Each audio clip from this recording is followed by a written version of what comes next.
जय हिंद एवरीवन, स्वागत है आपका हमारे channel Indian defence news Hindi में, जहां आपके लिए लेकर के आते हैं इंडियन डिफेंस के प्रमुख अपडेट्स को कम से कम समय में। तो चैनल को सब्सक्राइब करना मत भूलिएगा। तो आइए शुरू करते हैं आज का अपना ये एपिसोड। जय हिंद। एक नए एपिसोड में आपका स्वागत है। पहले हम बात करने वाले हैं रशिया के एक प्रस्ताव के बारे में।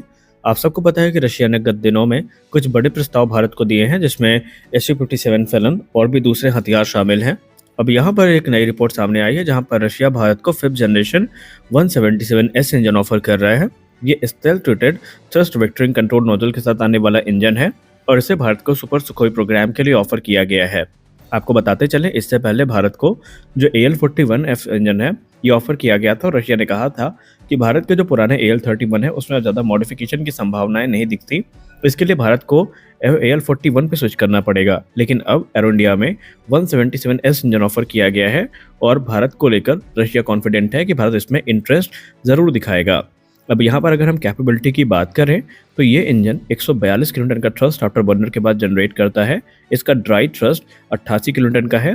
वहीं सर्विस लाइफ की बात करें तो इसमें 6000 घंटे की सर्विस लाइफ हमें देखने को मिल जाती है। इन सब के अलावा इसमें बर्ड स्ट्राइक्स और फॉरेन पार्टिकल इंट्रूजन से निपटने के लिए भी कुछ उपाय किए गए हैं। अब देखना यह है कि भारत इनके इस प्रस्ताव को कितनी गंभीरता से लेता है। अगली बड़ी रिपोर्ट में हम बात करने वाले हैं LCH और 97 तेजस के ऑर्डर को लेकर आई एक रिपोर्ट के बारे में।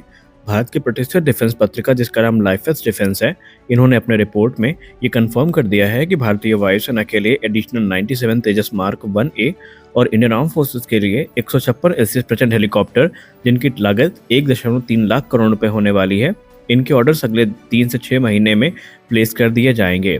दरअसल यहाँ पर HAL chief DK Sunil sir के हवाले से कहा गया कि इस समय हम एडिशनल ऑर्डर को एग्जीक्यूट करने की तैयारी कर रहे हैं और अगले 3 से 6 महीने में ये जो बड़े ऑर्डर्स हैं वो आपको प्लेस होते दिखाई पड़ेंगे। आपको बताते चलें कि LCH का इंतजार 2023 से हो रहा है, लेकिन अभी तक ये डील फाइनलाइज नहीं हो पाई है। आशा करते हैं कि इस फाइनेंशियल ईयर में हमें ये जो बड़ी डील्स हैं ये देखने को मिलेंगी। LCH ने बाकायदा अपनी जो कैपेबिलिटी है उसको प्रूव किया है और भारतीय सेना की ये पसंद भी बन चुका है। तो वहीं लाइट कॉम्बैट एयरक्राफ्ट तेजस भी भारतीय वायुसेना को ज्वाइन करने के लिए ऑलमोस्ट रेडी है और इस वर्ष तकरीबन 6 से 7 एयरक्राफ्ट भारतीय वायुसेना को ज्वाइन कर सकते हैं। जैसा कि हम सब जानते हैं, भारतीय वायुसेना घटती स्क्वाड्रन से परेशान है और किसी भी तरीके से जो नंबर्स है उनको बढ़ाने का प्रयास किया जा रहा है। लेकिन इसी बीच भारतीय वायुसेना का कुछ कमेंट सामने आया है जो कि काफ़ी चिंताजनक भी है और भारतीय वायुसेना की फ्रस्ट्रेशन को दिखाता भी है।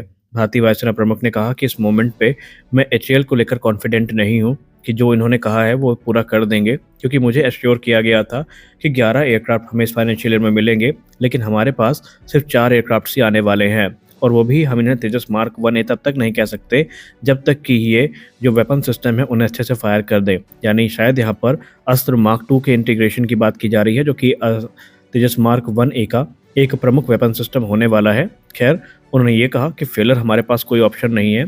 अब यहाँ पर HAL को काम करना होगा और उनके पास कोई दूसरा ऑप्शन भी नहीं है। अब भारतीय वायुसेना प्रमुख का यह बयान गंभीरता से इसलिए भी लिया जा रहा है क्योंकि AP सिंह सर वो इंसान है जो तेजस प्रोग्राम से बहुत ज़्यादा जुड़े हैं और तेजस के हर पहलू को शायद वो हमसे ज़्यादा अच्छे से समझते हैं। उन्होंने कहा कि ये एयरक्राफ्ट हमारे लिए बहुत इंपॉर्टेंट है और इसकी गंभीरता को नज़रअंदाज नहीं किया जाना चाहिए। अंतिम अपडेट में बात करने वाले हैं तेजस मार्क 2 के बारे में। तेजस मार्क 2 को लेकर आडा की तरफ से जो फाइनल कमेंट है ये आ चुका है, जहां पर उन्होंने इसकी जो डिलीवरी टाइमलाइन है इसको लेकर चर्चा करी है।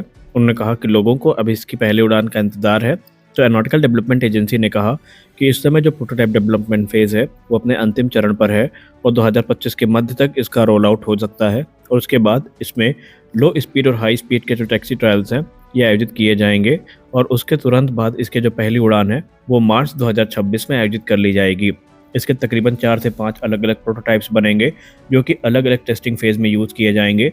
प्रयास यही रहेगा कि 2028 तक इसके टेस्ट पूरे कर लिए जाएं और इन्हें प्रोडक्शन में उतार दिया जाए। HAL इस चीज़ को लेकर कॉन्फिडेंट है कि इसमें क्योंकि सिमिलैरिटीज़ काफ़ी ज़्यादा हैं मार्क 1 के साथ, तो टेस्टिंग फेज़ बहुत कॉम्प्लिकेटेड नहीं होगा और वो यथाशीघ्र पूरा कर लिया जा सकेगा, ऐसा उनको भरोसा है। तो हम आशा करते हैं कि HAL अपने बयान पर इस बार बनी रहे। आज के इस वीडियो में बस इतना ही। मिलते हैं अगले वीडियो में। जय हिंद।